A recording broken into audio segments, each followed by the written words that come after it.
El zapote de perro pertenece a la familia Caparaceae. La familia Caparaceae es la familia de las alcaparras.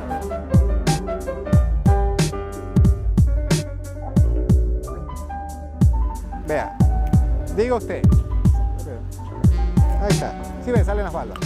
Y el sabor es un poco parecido al zapote, es el zapote del frutal que nosotros conocemos.